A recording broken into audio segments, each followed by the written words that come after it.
players. I like them all individually. I think they have good futures. I just think right now our team is in a major funk. Chris, how concerned are you about the Celtics? Well, there's different levels. Number one, they're the 9th seeded team today in the Eastern Conference. So obviously they wouldn't even be in the playoffs. I mean, they'd be in the play-in tournament, but not the top 8. I don't think there's any way that continues. If they didn't make the playoffs, I would just be floored. So I do think they'll make the playoffs. They'll right themselves to some degree, all right? They won't keep playing on a pace where they win 7 and lose 14, which is what they've done over the last 21 games. However, here's the problem in Boston. They've been to the Eastern Conference Finals 3 of the last 4 years.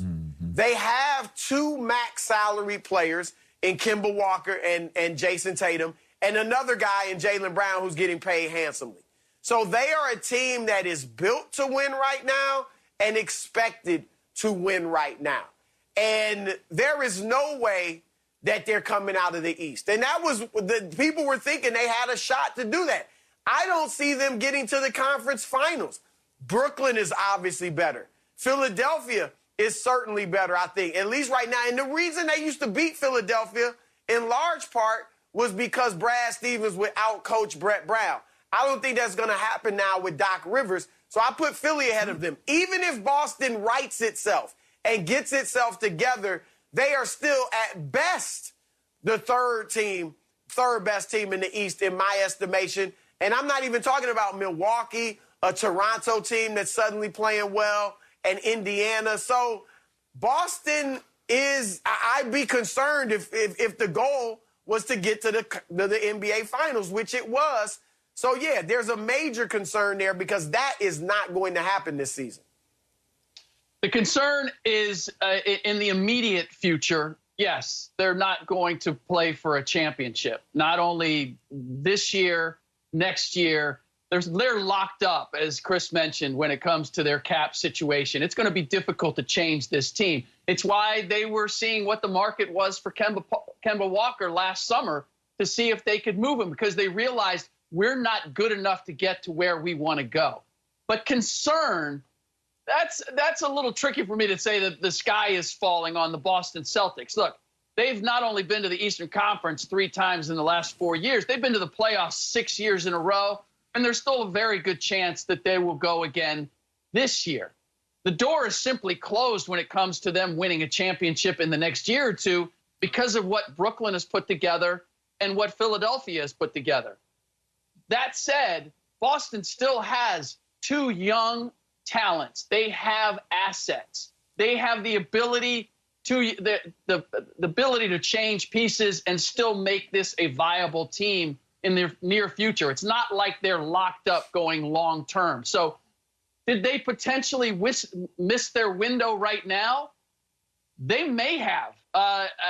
And they may have, even if they weren't playing as badly as they were, that they still wouldn't be good enough to beat this new iteration of the Brooklyn Nets. So am I concerned for their chances right now? Yes. But in the big picture, it's not as if this is a death knell for the Boston Celtics organization for the next 3, 4, 5 years. They have the ability to get out of this. I couldn't disagree more, guys. I'm stunned at this. We're talking about a Boston team without Marcus Smart, the heartbeat of that locker room, the heart and soul of that team. He's been out for like 3 weeks. He's going to be out a couple more. Boston is a team that I've already bought low. I bought futures to win the East. I believe, Rick and Chris, nobody matches up better in the East with the Brooklyn Nets than the Boston Celtics. When you can put Marcus Smart, Jaylen Brown, and Jason Tatum on the perimeter against KD, Kyrie, and James Harden, that's your best chance anybody in the East can take down the Brooklyn Nets. This is a Boston team that needs to turn the spotlight on Danny Ainge. And, you know, I don't want to go too hard here, but this is a guy who lost Al Horford for nothing, who lost Kyrie Irving for nothing, who lost Gordon Hayward for nothing. I know they got the trade exception. We'll see what happens. But Danny Ainge is the one who has kind of bricked in the last few off seasons and has prevented this team from making the leap. Kemba Walker's taken a lot of heat. I get it. The knee is an issue. But, LeVar, I'm all in on Boston. I think as soon as they get healthy, this team is right there, maybe as the second best team in the East. they've had game slides. You know, they're struggling.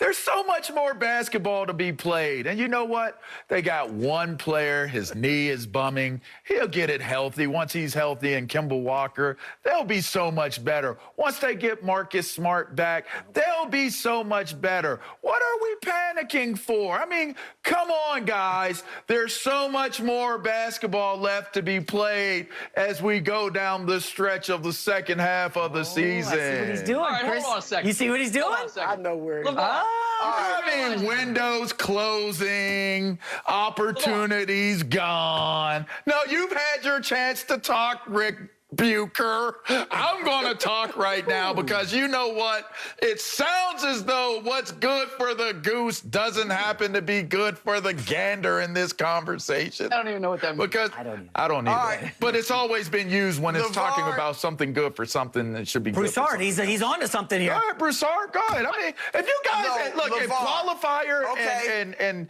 you know, Deflector, you guys want to team up and form Voltron right now, be my guest. But I'm just saying, why are we panicking? I'm going to bring the truth, LeVar. Okay. The Los Angeles Lakers have LeBron James. That's who you're talking about. Because Okay. Rick and I said there's no reason to panic with the Lakers. Okay.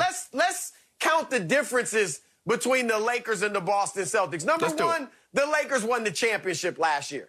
Number two, Different team. the Lakers have LeBron James. Old Number man. three, Anthony Davis is much He's better hurt. than Kemba Walker. He's hurt. And so don't dare compare Kemba Walker and Marcus Smart to Anthony Davis and Dennis Schroeder, who's on their level, but Schroeder? he's teamed with Anthony Davis. Did you just do that? So just stop it. That's Did you just do that? That's ridiculous. And then I'm not going to let J-Mac off the hook. Wow. J-Mac, you're starting to sound like Brandon Ingram. All right? Did you really just sit here on national television and say that the Boston Celtics are going to win the East? No, I said I will That's bet your them pick? to win the East because they're like plus 2,300. There's value. You're telling me I'm not Fox Bet. I'm not into the gambling. who matches Who's up winning better the with East? Brooklyn? Who matches up better with Brooklyn in the East than Boston? The Philadelphia. Philadelphia 76ers. Oh, stop it! Philadelphia. Their backcourt is a Do joke. you realize? Do you Come realize? on. Let me address you guys. Hold you on, kidding me? because y'all coming out the football Hey, player Lamar, like he no, can't no. talk no You basketball had here. your Let me turn to talk. put y'all up on game real quick.